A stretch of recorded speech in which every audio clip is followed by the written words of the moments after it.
قرآن حکیم، سیرت النبی صلی اللہ علیہ وآلہ وسلم، احادیث مبارکہ، فقہی مسائل کا بیان اور بہت کچھ انشاءاللہ تعالی جید علماء کرام کے ساتھ۔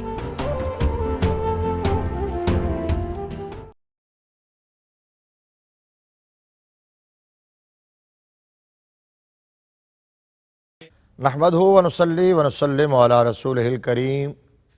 اما بعد فاعوذ باللہ من الشیطان الرجیم، بسم اللہ الرحمن الرحیم۔ وَمِنَ النَّاسِ مَن يَتَّخِذُ مِن دُونِ اللَّهِ أَندَادًا يُحِبُّونَهُمْ كَحُبِّ اللَّهِ وَالَّذِينَ آمَنُوا أَشَدُّ حُبًّا لِلَّهِ۔ صدق اللہ مولانا العظیم۔ مولاي صل وسلم دائما ابدا على حبيبك خير الخلق كلهم والحبيب الذي ترجى شفاعته لكل هول من الاهوال مقتحم۔ ناظرین کرام،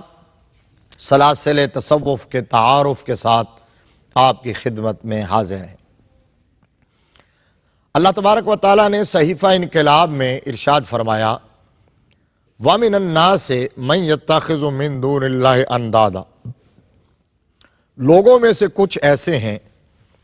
یہ من تبیزیہ ہے من الناس پہ، لوگوں میں سے کچھ ایسے ہیں مَن يَتَّخِذُ مِن دُونِ اللَّهِ أَندَادًا، جنہوں نے اللہ کے سوا اللہ کے کچھ ہمسر بنا لیے ہیں۔ يُحِبُّونَهُمْ كَحُبِّ اللَّهِ، وہ ان سے ایسے محبت کرنے لگے ہیں جیسے اللہ سے محبت کی جاتی ہے۔ اللہ نے ارشاد فرمایا یہ لوگ ہیں، من الناس، لوگوں میں سے ایسے ہیں، لیکن آگے فرمایا والذین آمنوا، اور وہ لوگ جو ایمان لے آئے، جن کو ایمان کی دولت، ایمان کی نعمت اور ایمان کی حلاوت اور چاشنی نصیب ہو گئی، جن کے دلوں میں ایمان نقش ہو گیا، اولئک کتب فی قلوبہم الایمان کے درجے پر جو فائز ہو گئے، فرمایا وہ اشد حبا للہ، وہ سب سے بڑھ کر محبت اللہ سے کرتے ہیں۔ یعنی آپ اسلوب دیکھیے کلام مجید کا کہ فرمایا جنہوں نے اللہ کے ہم پلہ ہمسر اور ثانی اور مماثل بنا لیے، وہ ہیں الناس، جو ان سے اللہ کی طرح محبت کرتے ہیں وہ ناس ہیں، اور جو سب سے بڑھ کر اللہ سے محبت کرتے ہیں وہ اہل ایمان ہیں۔ اہل ایمان کی نشانی یہ ہے کہ وہ سب سے بڑھ کر، کائنات کی ہر چیز سے بڑھ کر اللہ سے محبت کرتے ہیں، اللہ کے رسول سے محبت کرتے ہیں۔ اللہ کی محبت ہر چیز پر غالب رہتی ہے۔ یہی ایک مومن کا ترہ امتیاز، یہی ایک مومن کی شان ہے، اور دین اسلام کی یہی بنیادی تعلیم ہے۔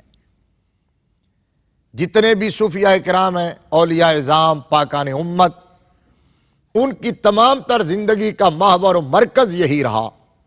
کہ وہ رب کے بندوں کو رب کی بارگاہ میں جھکا دیں، وہ رب کے بندوں کو رب کی بارگاہ تک پہنچا دیں، وہ رب کے بندوں کے دلوں میں رب کی محبت جاگزیں کر دیں۔ اور نبی رحمت صلی اللہ تعالیٰ علیہ وآلہ وسلم سے ہی سارے چونکہ یہ سلسلے شروع ہوتے ہیں، تو اللہ کے پیارے محبوب صلی اللہ علیہ وسلم صحابہ کرام رضوان اللہ علیہم اجمعین کی تربیت یوں فرماتے تھے، ان کا تزکیہ یوں فرماتے تھے، ان کو رب کا تعارف یوں کروایا کرتے تھے، ان کے دلوں میں اللہ کی محبت اس طرح پیدا کیا کرتے تھے کہ صحابہ مچلنے لگتے تھے، مضطرب ہو جاتے تھے، بے قرار ہو کے پوچھتے تھے یا رسول اللہ صلی اللہ علیہ وآلہ وسلم فداک ابی و امی، ہم اس رب سے ملنا چاہتے ہیں، ہم اللہ کا دیدار کرنا چاہتے ہیں، اب اگر ہم رب سے ملنا چاہیں تو وہ کہاں ملے گا؟ تو یوں جواب آتا ہے وَإِذَا سَأَلَكَ عِبَادِي عَنِّي فَإِنِّي قَرِيبٌ۔ محبوب جب میرے بندے تیرے پاس آئیں، محبوب جب میرے بندے آپ کے پاس آئیں میرے بارے میں پوچھنے کے لیے کہ میں کہاں رہتا ہوں، کہاں ملتا ہوں، تو انہیں کہہ دو فَإِنِّي قَرِيب، میں قریب ہی ہوں، یہیں ملتا ہوں، شاہ رگ سے بھی زیادہ قریب ہوں۔ جس بارگاہ میں بیٹھے ہو ادھر اللہ ہی ملتا ہے، سید اعلیٰ حضرت نے کہا بخدا خدا کا یہی ہے در، نہیں اور کوئی مفر مقر، جو وہاں سے ہو یہی آ کے ہو، جو یہاں نہیں تو وہاں نہیں۔ اور سورہ توبہ کی آیت نمبر 24 میں ارشاد ہوا قُلْ إِنْ كَانَ آبَاؤُكُمْ وَأَبْنَاؤُكُمْ وَإِخْوَانُكُمْ وَأَزْوَاجُكُمْ وَعَشِيرَتُكُمْ وَأَمْوَالٌ اقْتَرَفْتُمُوهَا وَتِجَارَةٌ تَخْشَوْنَ كَسَادَهَا وَمَسَاكِنُ تَرْضَوْنَهَا أَحَبَّ إِلَيْكُم مِّنَ اللَّهِ وَرَسُولِهِ وَجِهَادٍ فِي سَبِيلِهِ فَتَرَبَّصُوا حَتَّى يَأْتِيَ اللَّهُ بِأَمْرِهِ وَاللَّهُ لَا يَهْدِي الْقَوْمَ الْفَاسِقِينَ۔ فرمایا محبوب اپنی پیاری پیاری وما ينطق عن الهوى ان ہوا الا وحی یوحی کی زبان کو جنبش دے کر، وکیل ہی کے لبوں کو حرکت دے کر ان کو کہہ دیجئے نا کہ اگر تمہارے باپ دادا، اگر تمہاری اولاد، اگر تمہارے بہن بھائی، اگر تمہارے قبیلے والے، اگر تمہاری دکان اور مکان، اگر تمہارا کاروبار، تمہارے رشتہ دار، محلہ دار، یار، یہ چیزیں اگر اللہ رسول سے زیادہ محبوب ہو گئیں تو فَتَرَبَّصُوا حَتَّى يَأْتِيَ اللَّهُ بِأَمْرِهِ، پھر اللہ کے امر کا انتظار کرنا، یعنی پھر اللہ اپنا فیصلہ فرمائے گا، اپنا امر نازل کرے گا، اس کی طرف سے پھر جو ہے وہ سزا کا اور آزمائش کا اور امتحان کا اور عذاب کا سامنا کرنے کے لیے تیار ہو جاؤ۔ فَتَرَبَّصُوا حَتَّى يَأْتِيَ اللَّهُ بِأَمْرِهِ وَاللَّهُ لَا يَهْدِي الْقَوْمَ الْفَاسِقِينَ، اللہ فاسق قوم کو ہدایت نہیں دیتا۔ تو یعنی یہ فرمایا، اس کا مطلب کیا ہے، مفہوم کلام کیا ہے کہ جو اللہ رسول سے بڑھ کر کسی بھی چیز سے محبت کرے وہ فسق کے درجے پر پہنچ جاتا ہے۔ ایمان کا مرتبہ، ایمان کی حلاوت، چاشنی، لذت، سرور، کیف، مستی اسی کو ملتا ہے جس کے دل میں کائنات کی ہر چیز، ہر محبوب سے بڑھ کر محبت اللہ کی ہو، والذین آمنوا اشد حبا للہ، اللہ کی ہو اور اس کے رسول کی ہو۔ تو یہی چیز جو ہے اللہ کی محبت سب محبتوں پر غالب آ جائے، اللہ کا عشق ہر تعلق پر غالب آ جائے، اللہ کی یاد ہر یاد پہ غالب آ جائے، اسی کا بندہ ہو جائے، اسی کی یاد میں محو ہو جائے، اسی سے اپنا رابطہ اور تعلق جوڑ لے، اسی کا ہو کر رہ جائے، اس کو تزکیہ کہتے ہیں، اس کو تصوف کہتے ہیں۔ اب تصوف کے جو سلسلے ہیں معروف،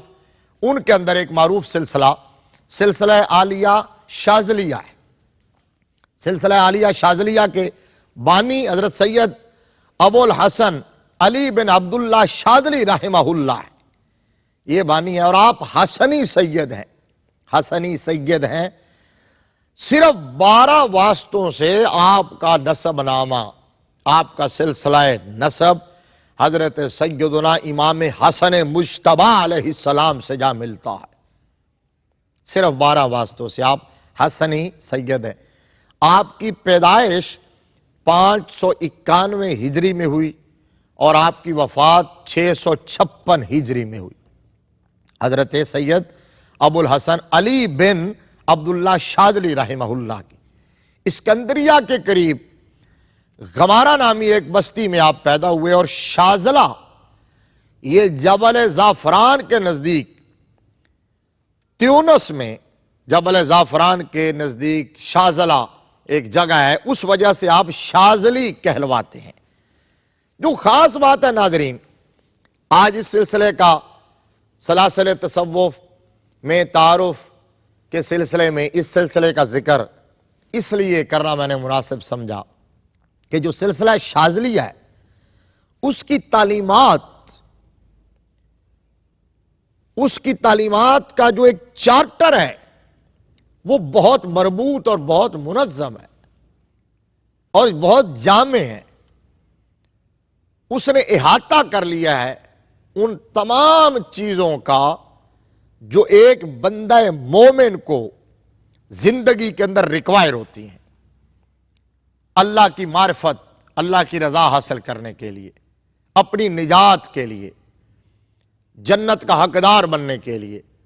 جن چیزوں کی ضرورت ہوتی ہے، سلسلہ عالیہ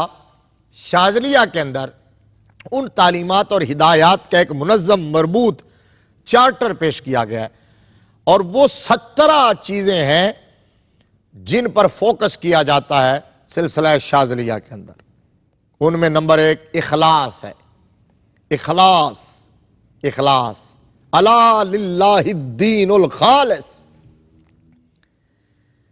قل ان صلاتی و نسکی و محیای و مماتی للہ، یہ ہے اخلاص، کہ میری نماز، میری قربانی، میری زندگی اور میری موت صرف اللہ کے لیے ہے، صرف اللہ کے لیے، مخلصین لہ الدین، کہ دین صرف اللہ کے لیے خالص ہو جائے، غیر اللہ کا تصور محو ہو جائے، اس کو کہتے ہیں اخلاص۔ اخلاص نمبر 2 سلسلہ شاذلیہ کی تعلیمات میں ہے توبہ۔ یعنی توبہ وہ ہے کہ اگر کوئی صدق کے دل سے توبہ کرتا ہے تو وہ میرا رب اتنا غفور الرحیم ہے کہ وہ اس کے گناہوں کو صرف مٹاتا ہی نہیں ہے بلکہ اس کی سیئات کو حسنات میں تبدیل فرما دیتا۔ سچے دل سے اگر کوئی توبہ کرتا ہے وہ گناہوں سے ایسے پاک ہو جاتا ہے جیسے شکم مادر سے باہر آیا۔ تو توبہ پر بہت فوکس کیا گیا۔ اور نمبر 3 ہے اتباع کتاب و سنت۔ اتباع کتاب و سنت، جو ماخذ ہیں شریعت اسلامیہ کے، قرآن، سنت، اجماع اور قیاس، ان میں ٹاپ پر جو ہیں وہ کتاب و سنت ہے، جو سب سے اتھینٹک سورس ہیں اور جن پر پوری امت کا اجماع ہے۔ تو اس سلسلہ میں یہ کہا گیا کہ آپ نے اتباع کرنی ہے اللہ کے قرآن کی اور میرے مصطفیٰ کے فرمان کی۔ اتباع کتاب و سنت پر فوکس کیا گیا۔ اسی طرح خلوت گزینی نمبر 4 پہ ہے، خلوت گزینی،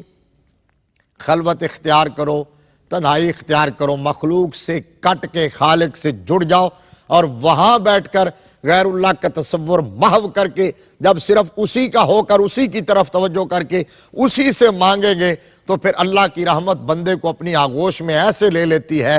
کہ اس کی روح بھی مسرور ہو جاتی ہے، اس کا ایمان بھی تازہ ہو جاتا ہے۔ اور نمبر 6 جہاد فی النفس،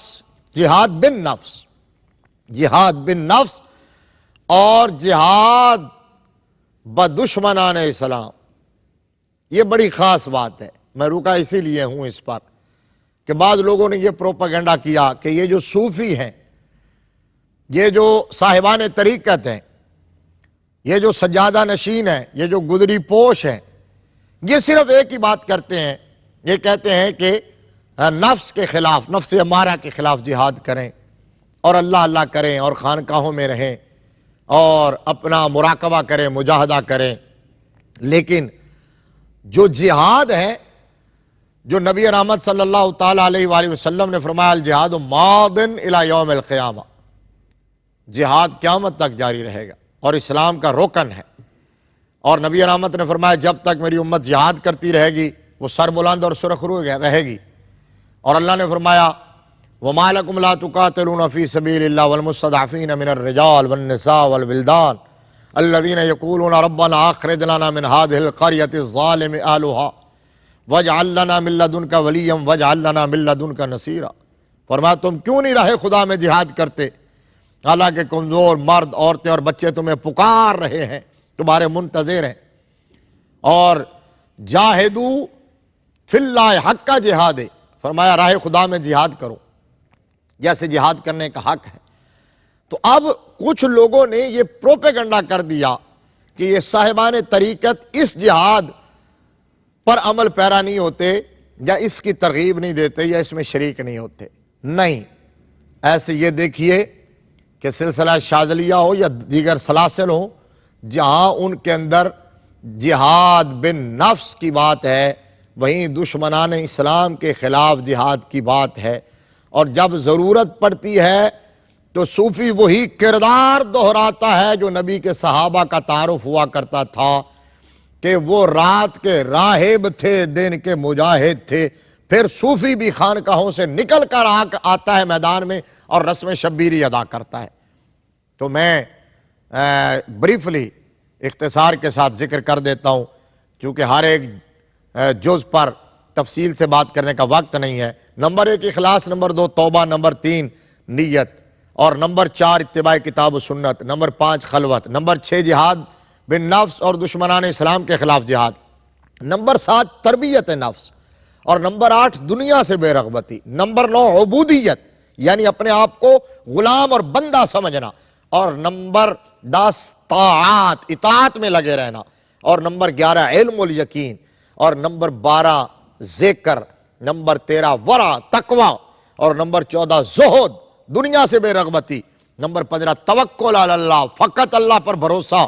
نمبر 16 رضائے خدا رضائے الہی، اور نمبر 17 محبت الہی، جہاں سے میں نے شروع کیا تھا والذین آمنوا اشد حبا للہ، کہ اہل ایمان ہوتے ہی وہ ہیں جو اللہ سے شدید محبت کرتے ہیں۔ وآخر دعوایا ان الحمد للہ رب العالمین۔